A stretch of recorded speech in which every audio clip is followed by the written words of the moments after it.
नमस्कार प्यारे साथियों। मैं आरपी गुप्ता स्वागत करता हूं आप सभी का अपने YouTube channel max English classes पे। दोस्तों, आज हम लोग जो हिंदी का अगला चैप्टर पढ़ने वाले हैं, उस चैप्टर का नाम है उषा, और इसको लिखे हुए हैं शमशेर बहादुर सिंह। पहले हम उषा के बारे में तो पढ़ेंगे ही पढ़ेंगे, पहले हम लोग थोड़ा सा उसके जो कवि हैं, जिन्होंने उसको कविता का एक रूप दिया हुआ है, पहले उसके बारे में हम लोग जानते हैं। शमशेर बहादुर सिंह, अगर बात हम इनके जन्म की करें तो जन्म हुआ है 13 जनवरी 1911 को। निधन की बात करें मतलब मृत्यु की, तो 1931 को। यहाँ डबल 9 मतलब दिया गया है, थोड़ा सा इसको आप देख लीजिएगा। 1931 को हुआ है। 31 या 93 उसमें है जी, 1993 नहीं। सॉरी, ये गलत है, यहाँ 1993 होगा, एक मिस्टेक से चला गया है। जन्म स्थान की बात करें तो देहरादून उत्तराखंड में है। माता पिता की बात करें तो प्रभु देवी एवं तारिफ सिंह। माँ का नाम प्रभु देवी है और पिता का नाम तारिफ सिंह है। कलेक्ट्रेट में रूडर और साहित्य प्रेमी थे इनके जो पिता थे। शिक्षा की अगर हम बात करें तो 1928 में हाई स्कूल में मतलब ये थे। 1931 में इन्होंने इंटर किया और 1933 में बीए किया इलाहाबाद से। 1938 में इन्होंने एमए किया, पूर्वार्ध है मतलब पूरा नहीं हो सका। अंग्रेजी की अगर हम बात करें, मतलब जो अंग्रेजी में आगे पढ़ाई न चल सकी, इसीलिए उसको पूर्वार्ध लिखा गया है, मतलब कंप्लीट ना हो पाया था। उसके बाद अगर हम बात करें इनको पारिवारिक जीवन की, तो पारिवारिक जीवन की अगर हम बात करें तो आइए जानते हैं पारिवारिक जीवन में क्या था। 1929 में धर्म देवी से विवाह हो गया इनका, मतलब शमशेर बहादुर सिंह का 1929 में धर्म देवी से विवाह हो गया।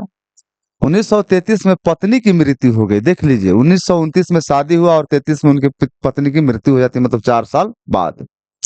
फिर परिवार विहीन अनिश्चित जीवन हो गया। परिवार विहीन का मतलब होता है कि परिवार इनका बिखर गया, इनका अब अपना कोई परिवार नहीं रहा, ठीक है।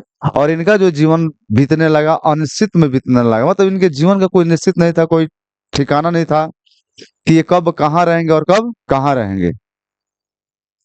वृत्ति की बात करें, मैंने वृत्ति को एक बार समझाया था कि मनुष्य जन्म लेता है तब से और मृत्यु तक उसके जीवन में जो भी घटनाएं घटती है उसे वृत्ति कहा जाता है। तो रूपाव कहानी माया, नया साहित्य, नया पथ एवं मनोहर कहानियां के संपादन कार्य से जुड़े रहे। उर्दू हिंदी कोश का भी संपादन, कोश का मतलब डिक्शनरी होता है। 1981 से 85 तक प्रेमचंद सृजन पीठ विक्रम विश्वविद्यालय उज्जैन के अध्यक्ष बने रहे। अगर यात्रा की बात करें तो 1978 में सोवियत रूस की यात्रा किया था इन्होंने, मतलब 1978 में ये रूस गए थे घूमने के लिए। क्लियर। मैं आगे और इनके बारे में चर्चा करूं तो हमें मिलेगा कि कृतियां की बात करें, वही साहित्यिक रचनाएं कि उन्होंने अपने जीवन में क्या क्या लिखा। तो 1932-33 में लिखना शुरू किया इन्होंने। दूसरा सप्तक ये उन्होंने लिखा जो 1951 में प्रकाशित हुआ। कुछ कविताएं ये कुछ कविताएं भी उन्होंने लिखा और इसका प्रकाशन हुआ था 1959 में। कुछ और कविताएं ये भी उन्होंने लिखा और इसका प्रकाशन हुआ था 1961 में। चूका भी नहीं हूं मैं, इसका प्रकाशन हुआ था 1975 में। इतने पास, मतलब मैं बता दूं चूका भी नहीं हूं के बारे में मैं थोड़ा सा बता दूं। जैसे कि इनका शादी आपने देखा कि 1929 में हुआ था और इनके पत्नी का मृत्यु 1933 में हो जाता है। जहां तक हमें जानकारी है कि इनको पत्नी की कहीं ना कहीं कुछ ऐसा बीमारी था जिसका इलाज मतलब हो पाना संभव नहीं था। उस उसके लिए इन्होंने इन अपने से जो भी इनसे हो पाया, जो भी जैसा जिस तरह से जहां से व्यवस्था होकर करना पड़ा था अपने पत्नी को ठीक करने के लिए, उन्होंने करने का भरपूर प्रयास किया। मतलब किसी भी बात को लेकर के, कोई भी ऐसे पल को लेकर के ये चुके नहीं थे, फिर भी इनकी ये जो है अपने पत्नी को बचा नहीं पाए थे। और यही शायद है कि उन्होंने एक जो है कि उन्होंने कविता के रूप में लिख दिया, चुका भी नहीं हूं मैं। ये 1975 में प्रकाशित हुआ था। इतने पास अपने है 1980 में, उदिता 1980 में, बात बोलेगी 1981 में, काल तुगरा से हौड़ है मेरी 1982 में, टूटी हुई बिखरी हुई कहीं बहुत दूर से सुन रहा हूँ, सुकून की तलाश, ये सब जो गजलें हैं।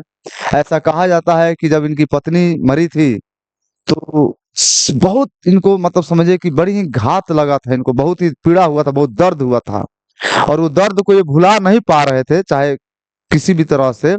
तो उसी के अपने पत्नी के याद में और भी गजलें, गीत, कविता, कहानी इन्होंने लिखा जो बड़ी दर्द भरा हुआ रहता था।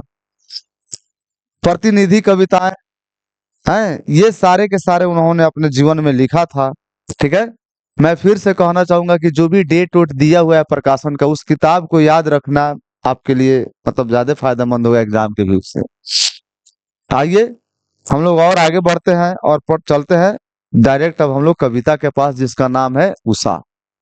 दोस्तों, उषा को पढ़ने से पहले मैं उषा क्या होता है ये इसके बारे में मैं थोड़ा सा समझा देना चाहूंगा आप लोग को। उषा एक समय बिंदु है, एक समय है। जिस तरह दोपहर एक समय का बोध कराता है, शाम मतलब जो शाम होता है या सायंकाल होता है वो एक समय का बोध कराता है, भोर एक समय का बोध कराता है। बात समझ में आ रहा है कि नहीं आ रहा है? रात एक समय का बोध कराता है, सुबह एक समय का बोध कराता है। वैसे ही एक शब्द है उषा, ठीक है, जो एक समय का मतलब जो पहर होता है, पहर जो मतलब समय होता है ना, उसी का एक भाग है। और वो कब होता है उषा, उषा का जो बेला होता है, उषा का जो समय होता है वो कब का समय होता है, इसको हम लोग जानेंगे, मैं बताऊंगा। देखो, सूरज की रोशनी धरती पर आने से पहले, सूरज की रोशनी धरती पर आने से पहले आसमान का जो रंगत होता है, हल्का लालिमा लिए हुए थोड़ा काला सा दिखाई देता है, मतलब अभी पूरी तरह से उजाला नहीं हुआ रहता है, अभी कुछ अंधेरा रहता है और कुछ उजाला रहता है। उसी पल को उषा कहा जाता है।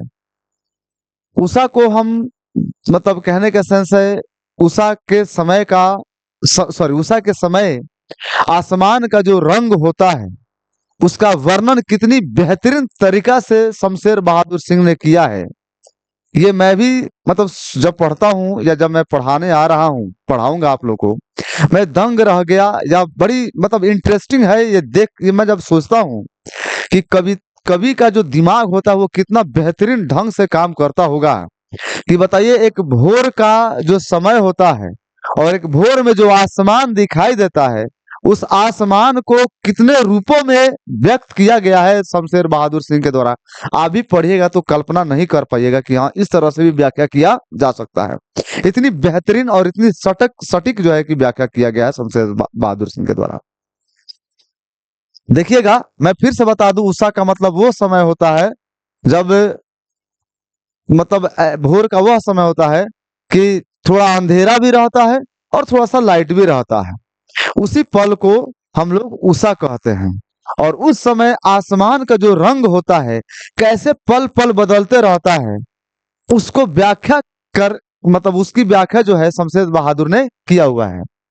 कह रहा है प्रातः नभ था, प्रात मतलब भोर होता है, नभ मतलब आकाश होता है या आसमान होता है, आसमान बहुत नीला शंख जैसे भोर का नभ।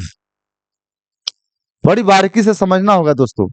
कह रहा है प्रातः नभ था, मतलब प्रातः नभ था मतलब सुबह का नभ था, सुबह का आसमान था। वहीं उषा के समय के आसमान की बात कर रहा है, बहुत नीला। और जो वो प्रातः का जो नभ था, उस भोर का, उस उषा काल के समय का जो आसमान था कैसा था, तो बहुत नीला था। हालांकि नीला चीज थोड़ा सा डार्क होता है अंधेरा में, मतलब वो और काला टाइप का दिखाई देता है। शंख जैसे मतलब एक नीला शंख होता है, शंख एक नीला शंख भी होता है, उसी के रंग का। देखिए अब शंख से तुलना किया जा रहा है उषा के भोर के आसमान का। एक नीला शंख होता है और उसी शंख के रंग के समान उस प्रातः काल का आसमान अभी दिख रहा है, भोर का नभ। राख से लिपा हुआ चौका, ये शब्द से ऐसा प्रतीत होता है कि शमशेर बहादुर का जो जीवन बीता है ना, गांव देहात में बीता हुआ है।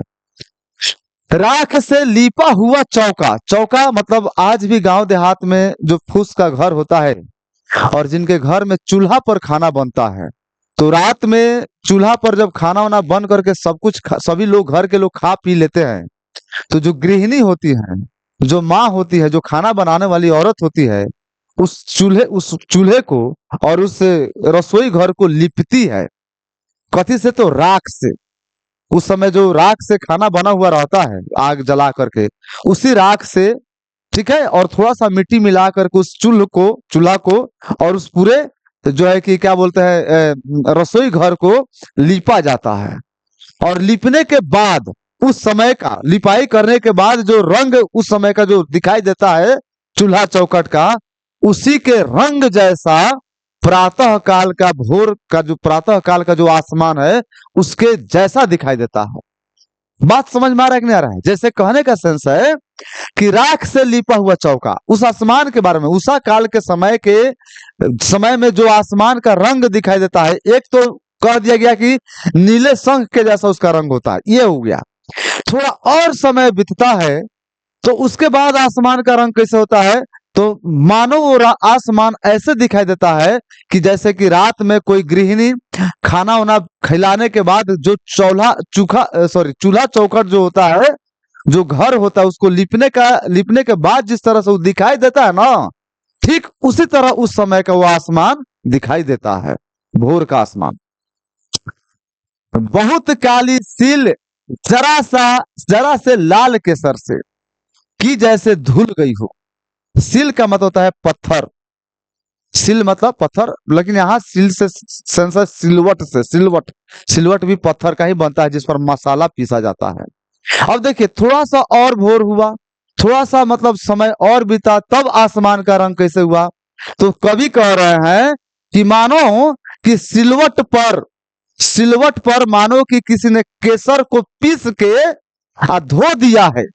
मतलब केसर का रंग तो आप लोग देखे ही होंगे, है कि नहीं? तो ऐसा कवि तुलना कर रहा है कि मानो कि किसी ने से केसर को सिलवट पर पीस के और उसे धो दिया है, और धोने के बाद जो रंग बच जाता है ना, रंग, उसी रंग का वो आसमान भी उस समय दिखाई दे रहा है। आगे देखिएगा, स्लेट पर या लाल खड़िया चौक मल दी हो किसी ने।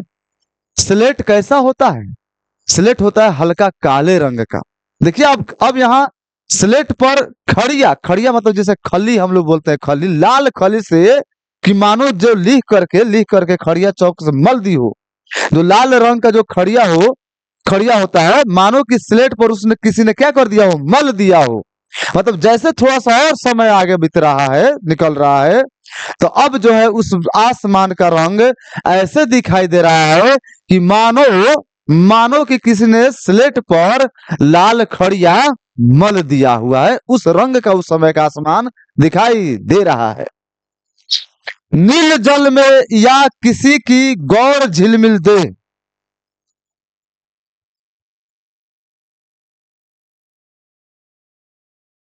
नील जल में, नील मतलब नीला, जल मतलब जल, पानी। नीला जल में या किसी की गौर झिलमिल दे, जैसे हिल रही हो। जिस तरह नीला जो झील होता है, मतलब पानी का जो जहां अधिक मात्रा होता है ना, वहां नीला, वो पानी नीला दिखाई देता है।